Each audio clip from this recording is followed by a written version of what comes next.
Jeez, playing this in the Hercules graphics mode is just ridiculous. I don't even want to imagine what the Game Boy version's like.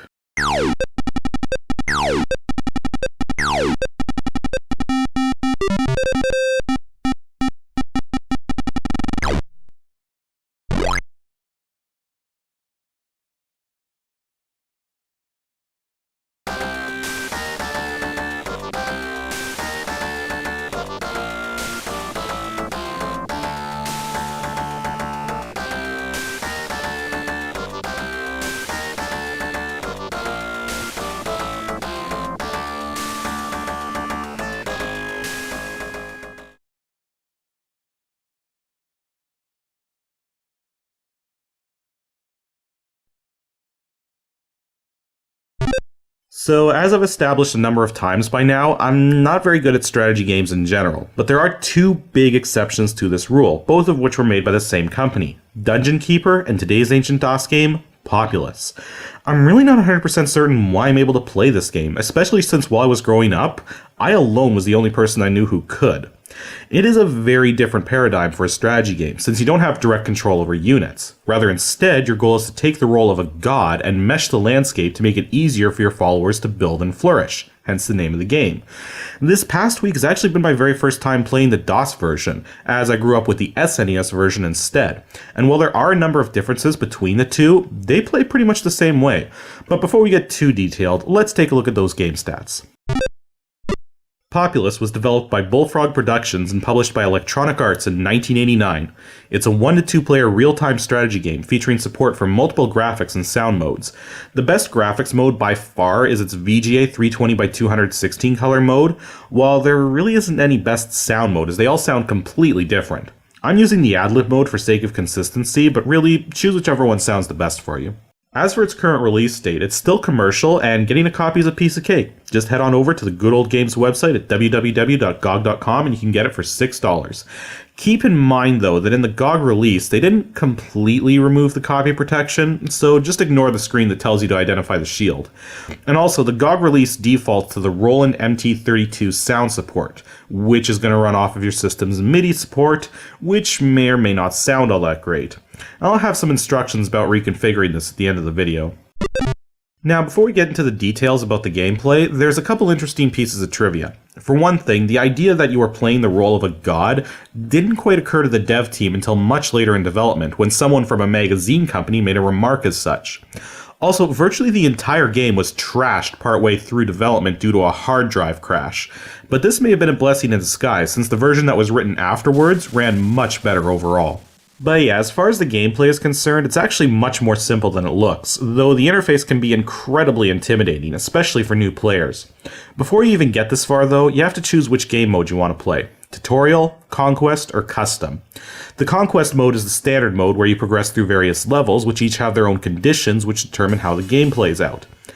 The custom mode works much the same way, except that you don't progress from level to level, and it allows you to change all of the variables that deal with how the game plays out, and even allows you to paint the map however you want to, with hills, rocks, trees, etc., after which you can save your game and have a customized map to play, either on your own or multiplayer with a friend. The tutorial mode is actually just custom mode, but with lots of extra mana to start with. The actual tutorial is in the manual, and mostly just familiarizes you with the interface. Speaking of the interface, it's split into several important sections. The main isometric game area is shown in the middle of the screen and represents the area that you're currently focused on, which you can move around either with the arrow keys, by clicking on the world map in the top left corner, or by using the arrow buttons at the bottom left. The top right has your information shield as well as your current mana levels, indicated as an arrow pointing at a bar of miracles. The closer the arrow is to the right side of the screen, the more mana you have. The bottom right has the system buttons, and the bottom left has all of the divine interventions you can perform. The first thing to do whenever you start a new game of Populous is to use your ability to raise and lower the land to start making flat spots so that your people can build upon it. At first, ignore the altitude and focus on making as few changes to the landscape as possible, since your mana will be extremely limited, and the more massive your changes to the landscape are, the more mana you'll burn. Mana is generated by your followers, meaning the more you have, the faster you gain mana. In order to grow and become more populous in the first place, your followers build villages to take up residence in. The fewer obstacles around a village, the more of the surrounded area can be cultivated and the more advanced the village will become. If a village is sitting smack dab in the middle of a 5x5 section of clear land, it will be upgraded into a castle, which takes up a lot more space than a village, but generates new followers faster and can construct the best kinds of weapons for your followers to arm themselves with. Now, I should note that followers are not the same thing as walkers. A follower is simply a unit of population in this game, and your walkers actually symbolize groups of followers walking around the landscape. By using the query tool, which looks like a question mark, you can place your information shield on any walker or any structure to get information about it, including which side it belongs to, symbolized by an ankh for good or a skull for evil, how powerful its weapons are, with fists being the least powerful and swords being the most powerful, and the number of followers it symbolizes. Structures show a green bar to indicate how advanced the structure is and a yellow bar to indicate how full they are, while walkers have 2 orange bars normally, with each unit of the left orange bar equaling 1 full right bar. But if both bars fill up, then a new yellow bar shows up, with each unit of it equal to both orange bars being full. There's also a blue gauge and a red gauge on either side of the information shield to indicate the total populations of both sides, blue for good and red for evil. If your bar is larger than the enemy's bar, you're essentially winning. But all kinds of things can happen that can dramatically upset this balance, which is usually where miracles come into play. But first, let's talk about what kind of control you actually have over your followers. The most direct influence you have is indicated by the 4 icons at the very bottom left, which have arrows on them pointing towards symbols of a flag, a person, a pair of swords, and an ankh. These are respectively referred to as Settle, Gather, Fight, and Go to Papal Magnet. In Settle mode, your followers will simply scour the land for places that are nice and flat and will build structures to settle in. In Gather mode, your walkers will unite together if they're near one another in order to make for a stronger walker that won't lose followers as fast while scouting the landscape. If they can't find any other walkers nearby, they'll just try to settle somewhere. Fight mode has your walkers attack nearby enemy settlements, and if they succeed, the settlement becomes theirs. If no enemy settlements are nearby, they simply create their own. The last mode, Go to Papal Magnet, is very special. Firstly, it's the only mode that effectively tells your walkers not to settle anywhere, so be absolutely certain to turn this mode off when you're done with it. While in this mode, your walkers will gravitate towards your leader, who always carries the papal symbol of your people, and the leader himself will gravitate towards the Papal Magnet. If you don't have a leader, then your walkers will all gravitate towards the Papal Magnet, and the first person to touch it becomes the new leader.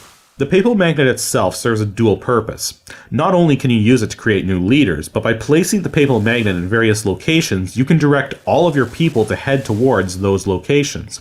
You can even place the Papal Magnet in enemy territory, or even directly on top of an enemy settlement if you want your followers to attack it. Just keep in mind that you can't move the Papal Magnet if you don't have a leader, and if your leader ever dies, the Papal Magnet is moved to whatever location he died in.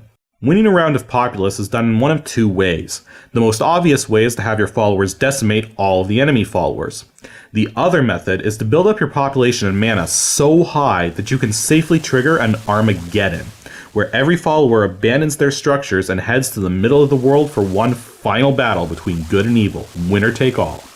While all you need to trigger an Armageddon is enough mana, if you don't also have the followers to back it up, you're going to be screwed. Which brings us back to the miracles you can perform, of which there are 6, including Armageddon. The other miracles are Earthquake, Swamp, Night, Volcano, and Flood. Earthquake is the least powerful of the miracles and thus takes the least mana. It shakes the immediate area you're focused on and greatly reduces and randomizes the heights of the land. If the land gets low enough, some of it will even sink under the water, potentially drowning people in the area. Earthquake is a very tricky miracle to make effective use of, especially since more often than not it just spreads the enemy out, making it easier for them to build their population up faster. I actually prefer to use earthquakes as a means to flatten land that I want my followers to build onto that's so hilly that it would take forever and a ton of mana to flatten the traditional way. Swamps are nasty. You first activate a swamp cursor, then click where you want to spread them. If a walker, good or evil, steps onto a swamp tile, they sink into it and are killed. The world you're playing on also determines if swamps are shallow or bottomless. If shallow, a swamp tile will disappear after it's stepped on. If bottomless, it stays indefinitely until someone clears it by raising or lowering the land around it. You need to be careful when using a swamp strategy because swamps can make it very dangerous for your followers to invade enemy territory. Knights are one of the best ways to keep the enemy population at bay. To make a knight, you first need to have a leader, and should get that leader as powered up as you can. Once the leader is nice and strong, and you have enough mana, you can turn them into a knight, which dramatically increases their combat ability and allows them to completely decimate enemy structures, which in turn will singe the land in the immediate vicinity and reduce the capabilities of nearby structures. Knights act on their own accord, so once they're in enemy territory, just leave them be and focus on your own people. Volcanoes are one of the most powerful effects you can perform, and they burn a lot of mana. They essentially cause the area you're focused on to become a mountain of rocks that's virtually impossible to build upon and takes a lot of mana to clear away. Since walkers lose people as they walk around, this is a good way to not only stifle enemy growth, but indirectly kill some of their followers off in the process, especially if you have enough mana to generate several volcanoes in a row. Keep in mind though that there is a height limit, so don't create 2 or more volcanoes in the exact same spot. Lastly, we have floods. These are extremely difficult to incorporate into a good strategy, especially when playing against another human opponent. Floods raise the water level of the entire world by 1, meaning anything sitting just above the water level will suddenly find itself submerged. If the world you're playing on has fatal water, this tactic can completely decimate the enemy, and your own people if you're not prepared for it. But as you can see here, if water is simply harmful and you don't need structures nearby to alter the landscape, your opponent can simply rescue all of their followers ASAP. Though don't get me wrong, this still takes a moment, and during that moment, lots of their population is going to be lost to drowning. And that's basically what this game comes down to. Alter the landscape, perform miracles, let the world populate itself with people who worship you, and then have them kill all the heretics. Repeat a few hundred times, and there you go, you win. Actually, even though the game has several hundred levels for you to play, your score at the end of a conquest level determines how many levels you'll skip ahead by. So to progress through the game faster, I'd just get higher scores. I've never really been able to figure out, though, how the scoring system works, but I have noticed over the years that winning by Armageddon usually scores much better than winning with a more traditional method. I have a couple more tips, too, for people who want to give this game a go or couldn't quite figure it out the first time around. Firstly, learn to sprog. In Populous terms, sprogging means forcing a walker to come out of a structure before the structure's capacity is reached.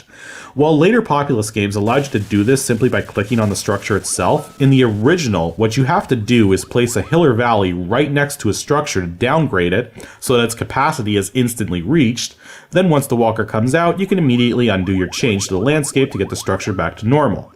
The more structures you have, the faster your population will grow, so you absolutely must learn to do this if you want any chance of surviving the later levels. My other tip is to keep an eye on the world map when you can, because sometimes the only way you'll know your people are in danger is by the patterns of your structures on the world map. While earthquakes and swamps are easy enough to deal with, it takes a lot of mana to deal with a volcano, so you may just opt to ignore one if it happens. At least until you have the mana to spare to break it down with some earthquakes. Also, if a game starts to run long, random creatures will walk in from the sides and potentially alter the landscape as they go along, adding rocks, swamps, or other such things. There's not much you can do about these events, except deal with the damage as best you can, and keep your fingers crossed that the enemy will suffer more from this than you do. And that's all I have to say about Populous. While it is a fun game, there is a bit of a learning curve, the interface is very intimidating, and some people might actually find the game incredibly repetitive. And don't get me wrong, it can be. But once you're past all that, it's surprisingly simple to play. Though I actually recommend playing the sequel over this one, since it has a lot more features, is actually easier to play, looks a lot better too, and it's also available on the Good Old Games website. As for Dosbox settings, all you have to do is set cycles to max. Simple stuff. However, the game has no video or audio auto detection, so you need to know its command line parameters to get the settings you want. Simply type Populous followed by a letter and then another letter. The first letter indicates the graphics mode as H, C, E, T, or V, and the second letter indicates the sound card as either P, T, A, or R. So if you wanted CGA graphics with Tandy sound, you would use C and T. But you'll likely want VGA graphics with ad-lib sound, which would be V and A. Anyways, that's all for the 90th episode of Ancient DOS Games. 10 more to go until the season finale. So next Saturday's a filler, and I'm not actually sure yet what I'm going to do, but it's probably going to be something really simple. In any case, stay tuned to check it out.